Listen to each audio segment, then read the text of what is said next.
The views and opinions expressed in this podcast are simply that, opinions. All are presumed innocent until proven otherwise in a court of law. Sensitive topics are discussed. Discretion is advised. We got him. On the evening of September 11th, a family member of Tyler Robinson reached out to a family friend who contacted the Washington County Sheriff's Office with information that Robinson had confessed to them or implied that he had committed the incident. New developments pouring in over the weekend, revealing a possible motive in Charlie Kirk's assassination. So could the shooting suspect's relationship with his roommate be a factor? Plus, the accused killer, tight-lipped so far, allegedly not cooperating with authorities. So how do they make him talk? Our investigator panelists are weighing in. Also this hour, we're spotlighting the officer's affair murder trial for Anthony Shea. He is accused of killing his wife and staging her death to look like a suicide. His defense attorney is speaking out this morning. Plus, accused killer Brian Walshe expected to be in court today after he was stabbed in jail just days ago. It's all coming up next for you right here on Opening Statements.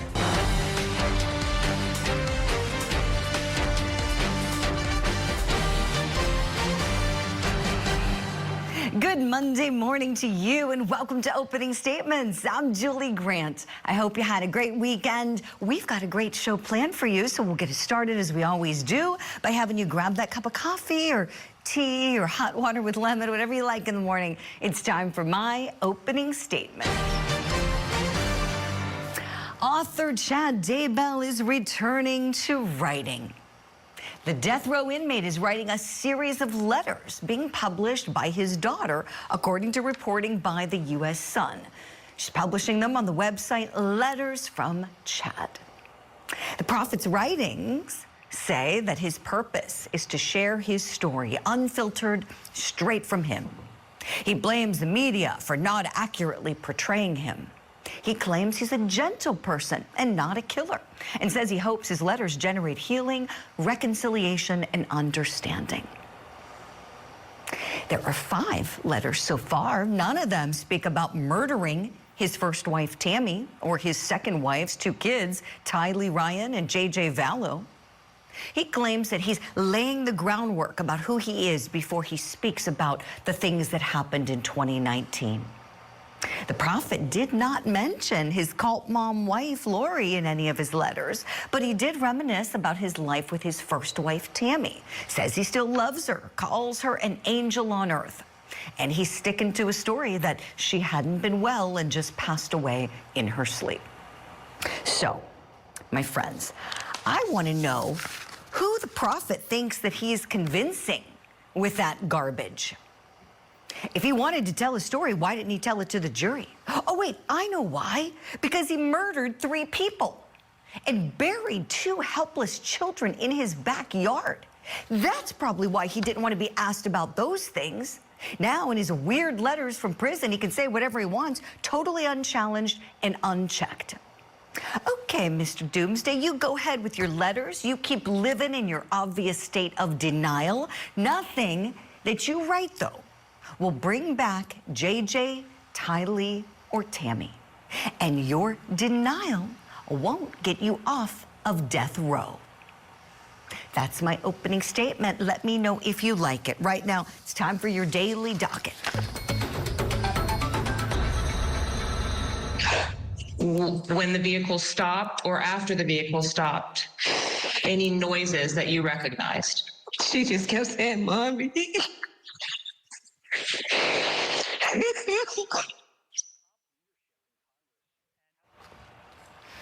In Florida, we've got the trial for 5 people charged in the drive-by shooting of 4-year-old Sonny Bell. It resumes this morning. Testimony we expect to start up at about 8:30 a.m. Eastern time. Also happening in Florida, we've got a brand new trial for you. We're calling this one the pregnant mistress murder trial. Defendant Jose Soto Escalera is accused of killing his pregnant mistress.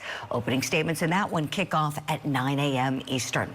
And in Massachusetts, we've got accused killer Brian Walshe expected to be in court today for a status conference. His hearing set to get underway at 2 p.m. Eastern Time. Right now, let's turn to your top story. We've got new details emerging of a possible motive in the assassination of conservative activist Charlie Kirk. So could the suspect's roommate and lover be a factor? 22-year-old Tyler Robinson was arrested for the deadly attack on Thursday after a 2-day-long manhunt. Utah Governor Spencer Cox spoke out over the weekend, noting that Robinson may have been radicalized online. Last week, we heard the governor speaking about the suspect's conversations with his family. Investigators interviewed a family member of Robinson who stated that Robinson had become more political in recent years. The family member referenced a recent incident in which Robinson came to dinner prior to September 10th, and in that conversation with another family member, Robinson mentioned Charlie Kirk was coming to UVU. They talked about why they didn't like him and the viewpoints that he had. The family member also stated Kirk was full of hate and spreading hate. The governor also said over the weekend that Robinson was living with and in a relationship with a person that was transitioning from being male to becoming female. According to police, the roommate has been cooperative and was, quote, shocked in learning about what happened. Investigators are still trying to piece together a motive. But we're wondering this morning, could Tyler Robinson's roommate and lover be relevant to the investigation, or also the motive? Let's bring in retired FBI Special Agent Jennifer Coffindaffer, former SLED agent and former prosecutor Tommy Pope with us as well. Good morning to you both. Jennifer, let me start with you, please. Your thoughts on the roommate lover. How helpful do you think this individual will be in piecing together this case? I think, Julie, he's going to be very relevant. And this is why. This is somebody who was extremely close to the shooter, somebody who lived with him day in and day out, somebody he would have expressed and heard expression of different political ideas. Again, I think he's going to be able to provide information, particularly regarding the motive. I appreciate that. Tommy, let me ask you, please, about what was inscribed on the cartridge casings. Let's take a listen to what the governor noted about that, Tommy, and we'll come to you on the other side. Inscriptions on a fired casing read, "Notices bulges, capital OWO, what's this, question mark." Inscriptions on the 3 unfired casings read, "Hey fascist, exclamation point, catch, exclamation point." Up arrow symbol, right arrow, and symbol, and 3 down arrow symbols. A second unfired casing read, "Oh Bella Chow, Bella Chow, Bella Chow, Chow Chow," and a third unfired casing read, "If you read this, you are gay, LMAO." Tommy, do you think we can glean anything with respect to the motive from what was inscribed on these cartridge casings? I think it meshes with, he is clearly on the other side of Charlie Kirk's views. As you know, and I know your viewers know by now, that you don't have to prove a motive. I think it gives us some insight into the killer. But, ultimately, it's a matter, as Jennifer said, it's a matter of proof. And the roommate, had it been a roommate, a trans friend, a wife, a spouse, a best friend, that's standard law enforcement practice. You're going to get to the people that's closest, because a jury, even though you don't have to prove motive, a jury is expecting to understand it sometimes to bridge some gaps that can be in circumstantial evidence. And so I think it's going to tie in with the total picture. Tommy, appreciate it. Jennifer, let me go back to you, please. Some of the friends of Tyler Robinson, the suspect, have said and confirmed to law enforcement that there was a deep, dark internet culture, dark places on the web where Robinson supposedly was, according to them, was going deep. How might that fact, if it's true, again, presented by his friends to law enforcement, how might that help assist investigators in determining how exactly the alleged, planning, placement, all the things that occurred on that dreadful day, September the 10th, happened? Well, other than the video proof and the forensic proof that they're going to have, this digital footprint is going to be really important, Julie. It's going to show in his words and in his communications, not somebody reflecting on what they heard, but actually his communications on these boards with these individuals. Now it's there and it's in writing. And so all the time in cases like this, law enforcement is going to want to bring these messages forth to show exactly what he was thinking and what he was planning to do. Yes. Jennifer, thank you. Tommy, tomorrow, this defendant is going to be in court in Utah. We know that he's already been charged by police, and we expect the district attorney's office to file their formal charges. It may include some amendments, as you know. Do you think we could learn tomorrow whether they'll be seeking the death penalty? There's certainly that possibility. As I've told you in the past, that my approach to the death penalty is first you got to see, can you prove the murder beyond a reasonable doubt? Because if a jury has even lingering doubt, obviously you got to get a conviction. But if there's lingering doubt or if it's kind of circumstantial, sometimes you can risk getting a conviction by seeking the death penalty, but I'm sure the prosecutor will make that determination. I would imagine if the evidence is solid, whether they announce it tomorrow or not, I would see a path in which they're seeking the death penalty, particularly if they have the evidence that I've initially heard of some fingerprints. I got to believe with all this writing on the casings, with the gun being found, I think they're going to have some good forensics, as Jennifer referred to. And I believe that the evidence will be there to prosecute him. They won't need his help. And so I feel certain that this would be a death penalty case. Tommy, thank you for that. You've tried them. You've done them. You have that experience. And uniquely in this case, we know Charlie Kirk's position on it because of videos of him speaking about it. He was pro-death penalty. And so I find that very unique. We don't always have the actual victim's perspective on this, but here in this case they do. Jennifer, I want to ask you about something a lot of people are talking about, the shot that killed Charlie Kirk. You are a firearms expert. Matter of fact, you were training over the weekend. Tell me, would you assess this for us? Given the individual, we're not talking about a professional. We're not talking about somebody former military or someone like yourself. Tell me, was this that hard of a shot to make from that distance for a person like 22-year-old Tyler Robinson? Well, the particular gun he shot, which was a Mauser 30-06 rifle, this rifle is so extremely accurate. So it's important to understand the vehicle with which he was using to commit this crime, right? So it's very accurate. Secondarily, the distance he was at was not a great distance for this rifle. This rifle could go 3 to 4 times as far depending on the skill of the shooter. In fact, back in Montana, the target lengths are up to a mile that people try to shoot with similar guns, just so people understand. It's a difficult shot. But nevertheless, this was an easy shot for somebody if they were practiced with this weapon from this distance. Really helpful insight you both have shared. Retired Special Agent Jennifer Coffindaffer, thank you so much. I know we have to let you go. We'll see you back here very soon. Attorney Tommy Pope is coming with us. Do the same at home, please. Go get some more coffee. We continue our coverage and the latest developments on the assassination of Charlie Kirk.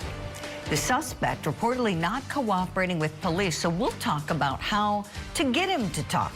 Plus, when someone says to me, well, she said 2 months before that she would never commit suicide, you know what I say? I say she's thinking about suicide. So was it suicide or was it homicide? We're spotlighting the officer's affair murder trial for defendant Anthony Shea. And as you just saw, that attorney who you should recognize is speaking out on behalf of his client. The story's coming up.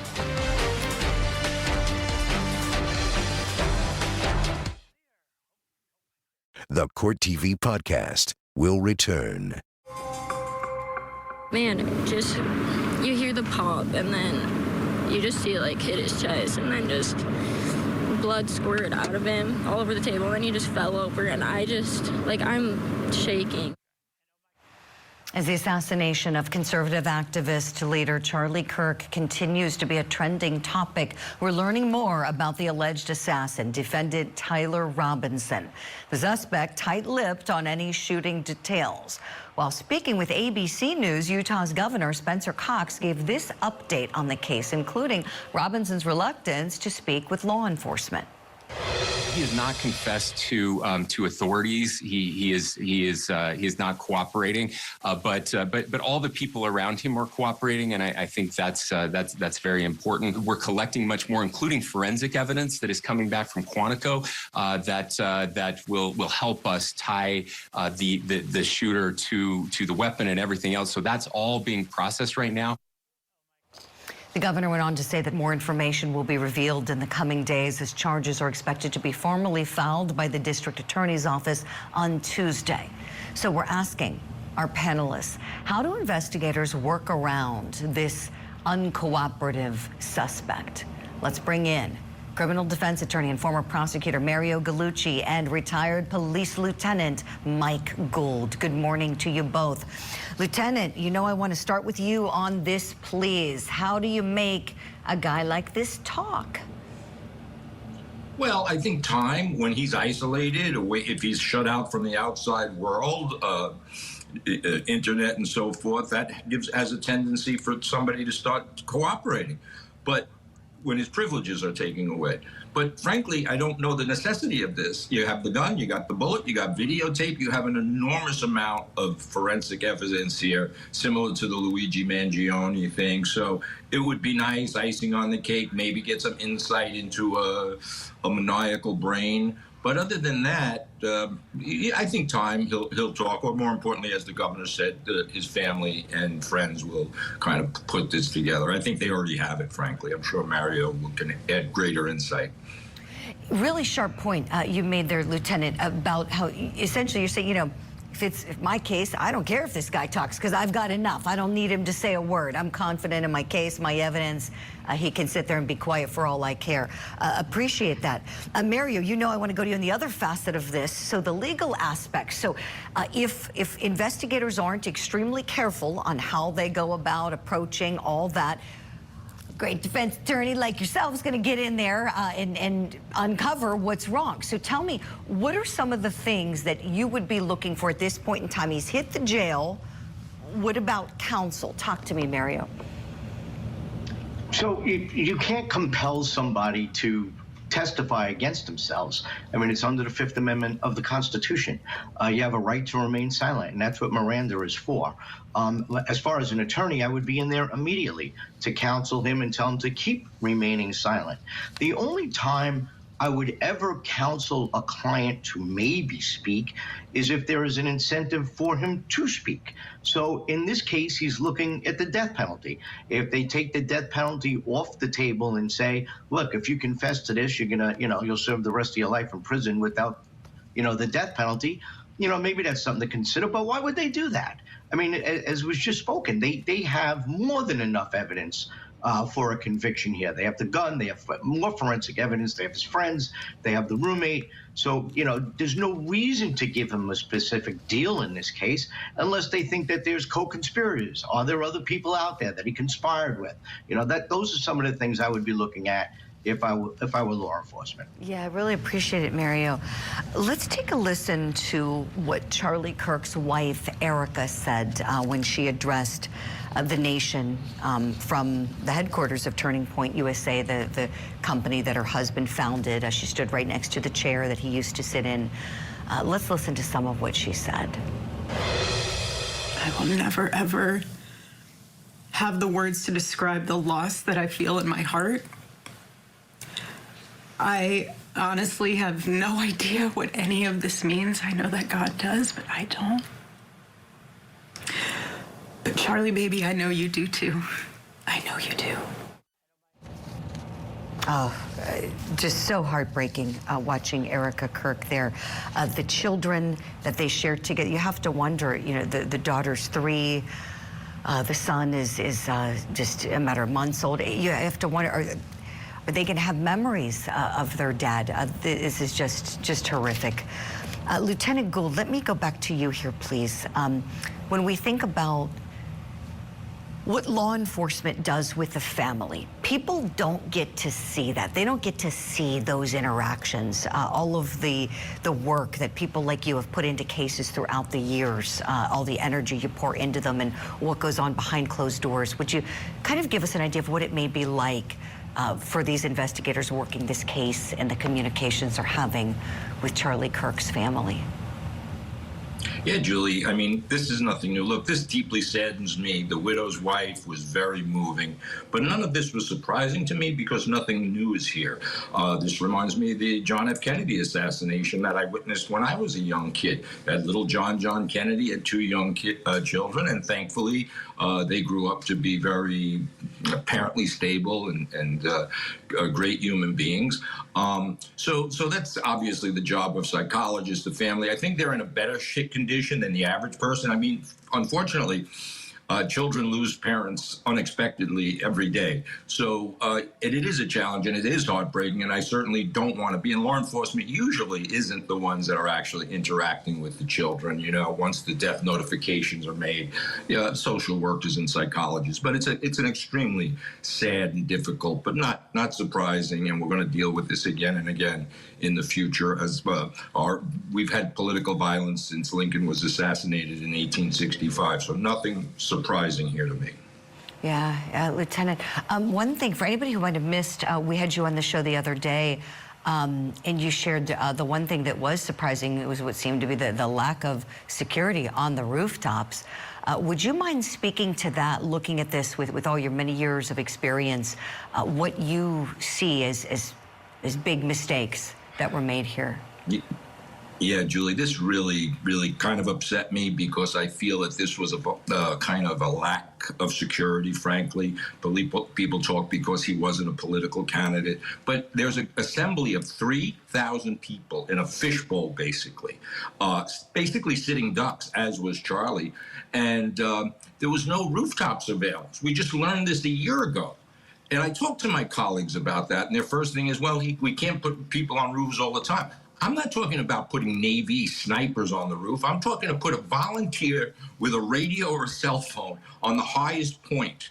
If this suspect, had an AR-15, we're always talking about mass shootings. If he was up there with an automatic rifle, this would have been a massacre of grave proportion. Fortunately, he had a single shot. He fired one round. But this was a grave, and I don't like to be a Monday night quarterback. I made bad decisions as a supervisor in my career, God knows, and I don't like to be criticized on Monday morning. But this is how we learn for the future. So this really upset me. And I think that, as I said, you could have put a volunteer fireman on the roof. It doesn't have to be a trained person. They have to have eyes and a radio, and that's it. And that, I think, would have prevented that. We do that at every gathering.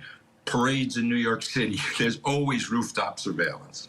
Yes, excellent insight, very helpful insight you're sharing, Lieutenant.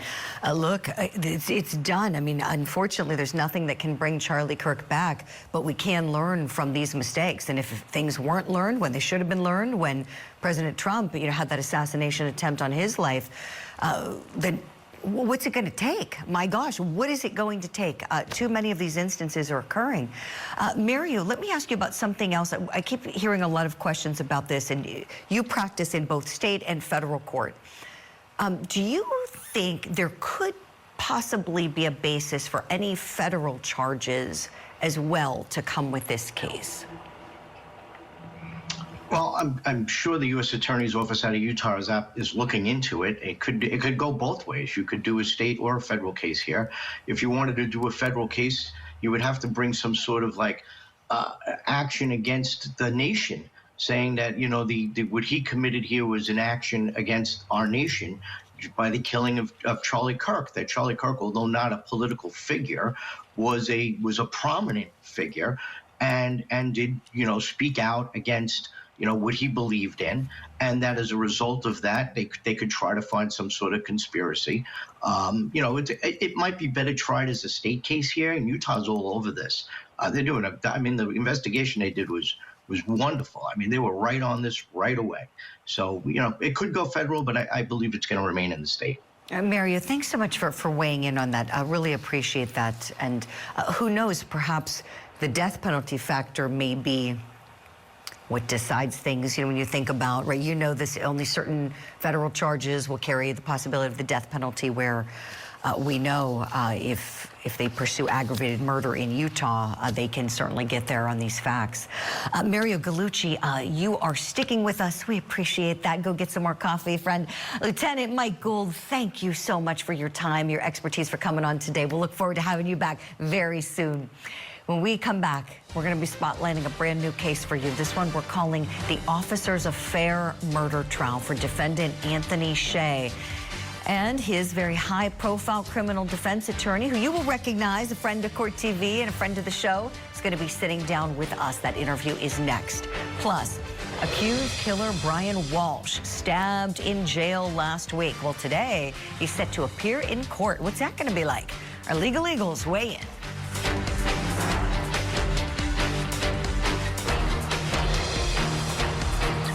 Now, back to the Court TV podcast.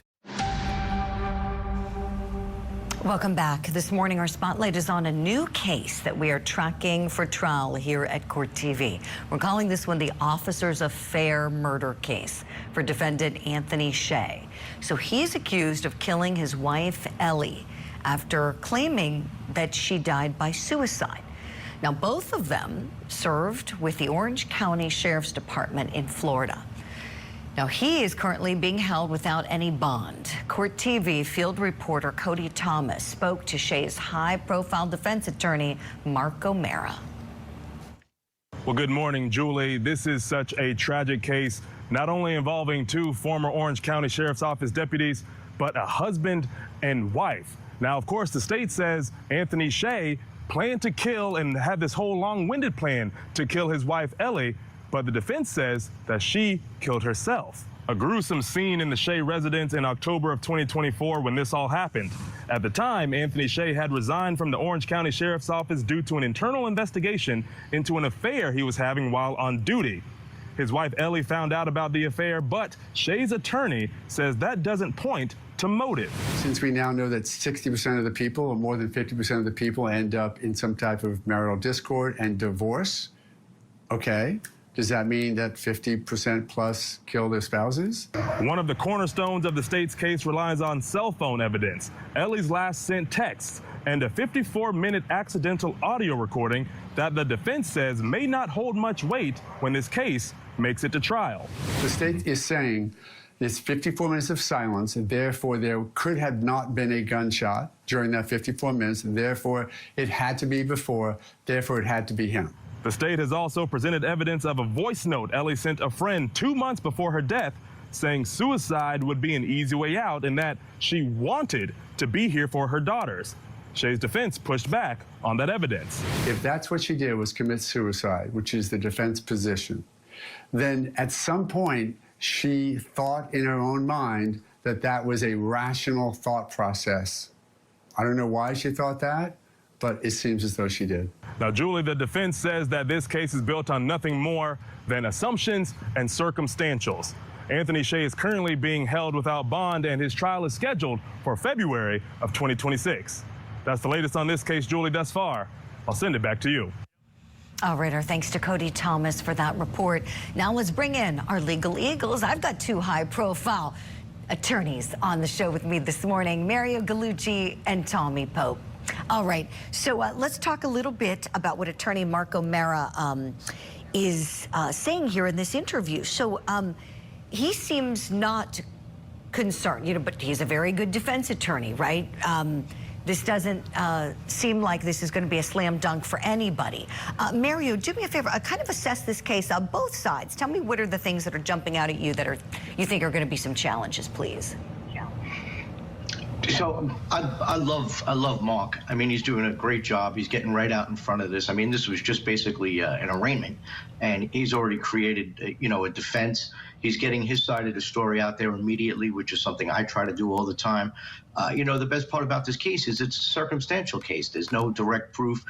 There are some forensics, but the forensics is DNA on the trigger, but you would expect his DNA to be on the trigger. He lives in the house, and he's also a sheriff's officer.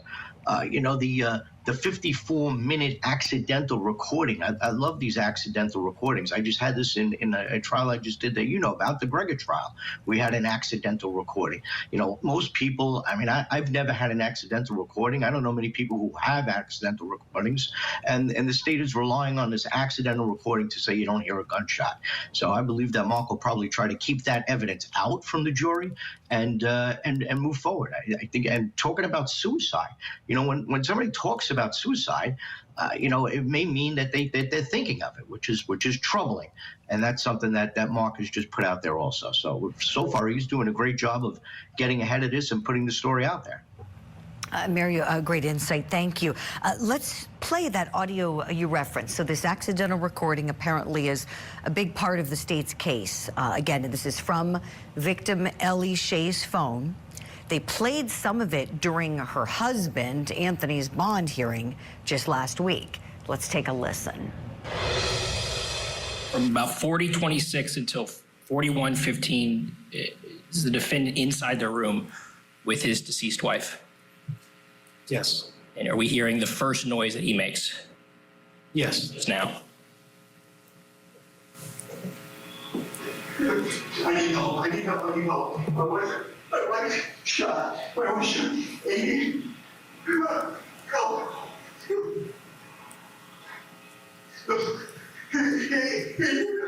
Yes. Yeah, she's in that meeting. Jesus Christ. Jesus Christ. No.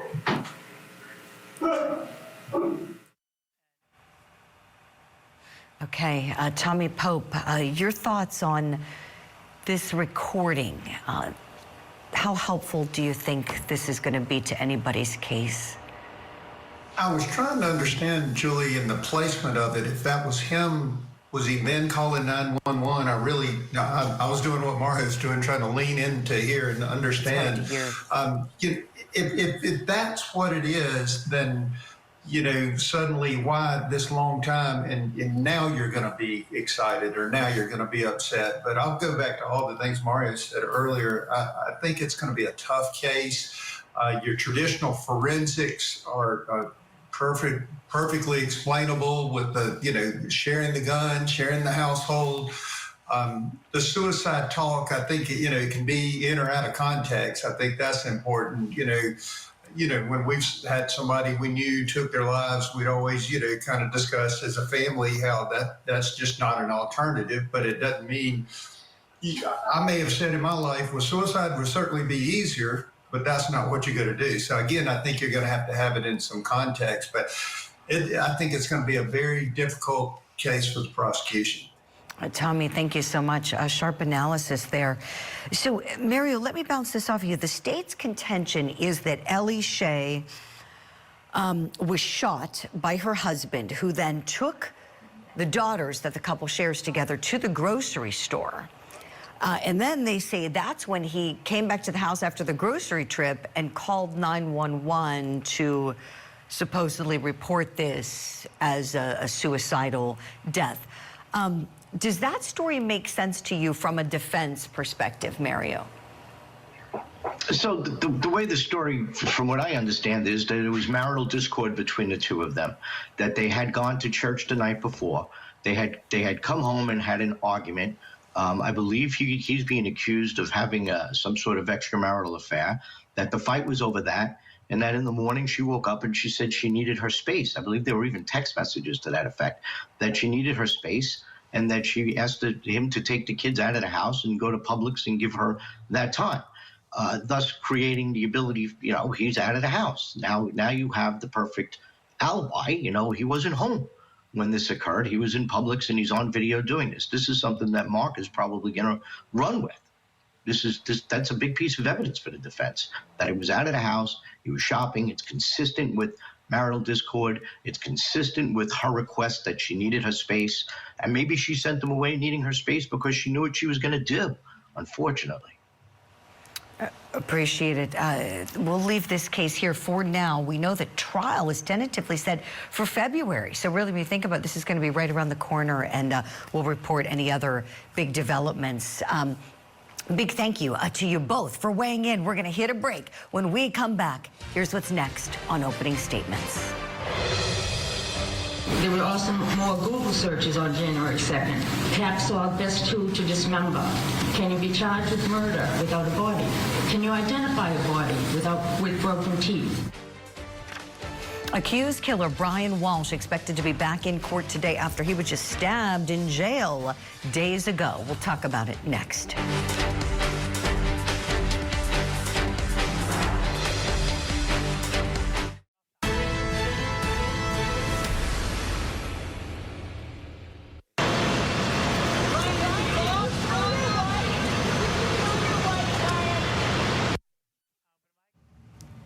Now, for what's tipping the scales in the murder case against defendant Brian Walshe. Walshe is accused of murdering his missing wife, Anna. He's also accused of dismembering her body. He's set to appear in court today. Just 2 days ago, though, he was reportedly stabbed in the jail in Norfolk County, Massachusetts. The sheriff's office there telling us that somebody was stabbed. They would not confirm to Court TV who it was, but Walsh's own attorney told WCVB that Walshe was stabbed and released from the hospital. So his attorney confirmed that to the public. Now, just in case you forgot some of what he was accused of, let's listen to the key evidence that's already come out. It had become evident that Mr. Walshe was suspecting his wife of having an affair. The oldest child's iPad begins to visit websites concerned how long does it take for a dead body to smell? How long does it take for someone to be missing to be declared dead? He is seen purchasing numerous items, including a Lennox high-tension hacksaw, 48 terry cloth towels, 200 disposable rags, trash bags. In the Swampscott dumpster, they found items, including a set of Volkswagen keys, Anna Walsh's COVID vaccination card. Also located in the dumpster, Your Honor, were rugs. These rugs contain red-brown staining as well, and a piece of a Gucci necklace consistent with one that Anna Walshe wore.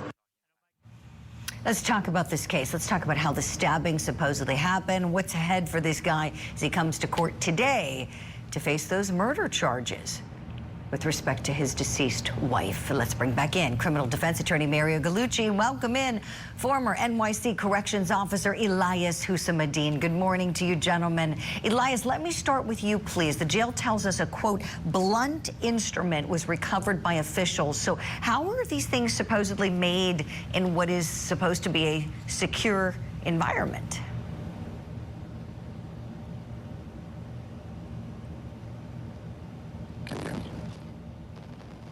And I think you know what? Yeah, we're having trouble hearing you, and I think you're having trouble with us. That's okay, Elias. Stand by. We're going to try to fix your audio there. Mario, you certainly have had many different types of criminal cases, and perhaps seen this with other clients you've represented or people you've prosecuted. Does it surprise you how often we hear about these types of stabbing incidents taking place in what are supposed to be secure facilities? It happens all the time. As a matter of fact, as you know, a lot of my practice is in New York, which is Rikers Island. I just had a prisoner that just had her hand broken. So yeah, it happens all the time. It's not infrequent. It's actually normal that these assaults do occur. You know, there's a lack of security. It's crazy in jail, to say the least. So this is not an unusual occurrence, at least where I practice in New York. Sure. Mario, some of the things over the years, have you heard of how inmates make certain things and turn items into weapons? So I'm going to give you a perfect example. I have one of my business cards is a plastic card that tells you when you pulled over, what you should do when the police approach your car. You know, be respectful, you know, cooperate, give them the paperwork they're asking for.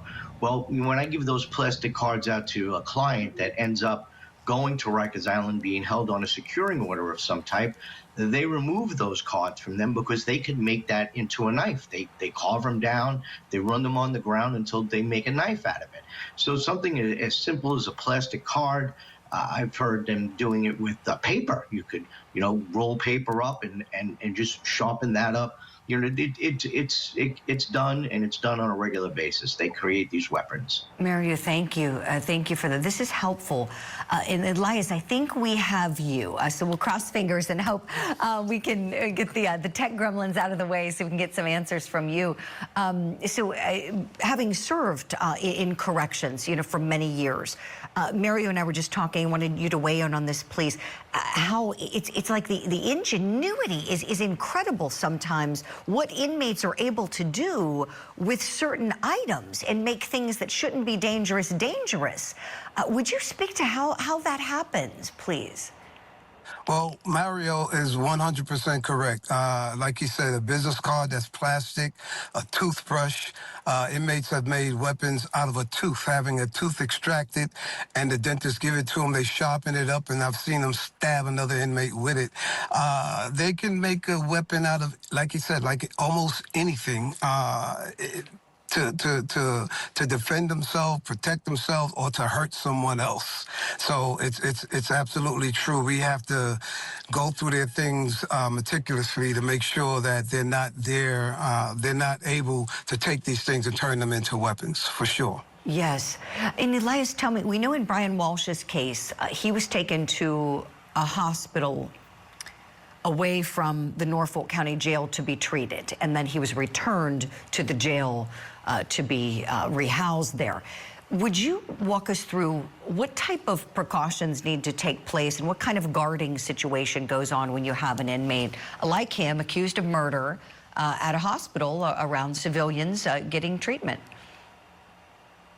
Well, usually, like on Rikers Island and New York City jails, we have units that are restricted units. We have units where we place people like him who are out in the public or publicly known, and we keep them separate and apart from everybody else.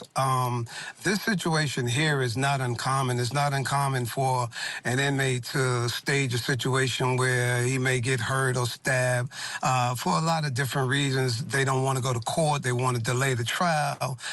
They know that a particular witness is going to be there, and there's a lot of different reasons, but we put them in protective custody, and we keep them separate and apart from the other inmates. In this particular case, if he had this situation and they took him to the hospital and they brought him back, they would actually isolate him and keep him separate to ensure that he's able to go to court and that, this type of situation doesn't take place. Elias, thank you. Really helpful. Speaking of court, Mario, tell me, we just have about 30 seconds left, but do you expect this stabbing incident to be cause for a delay from the defense? We know his trial's coming up in October. So, no. I mean, from what I understand, it was a superficial wound. Unless the defense needs more time and they make more out of it than they really need to.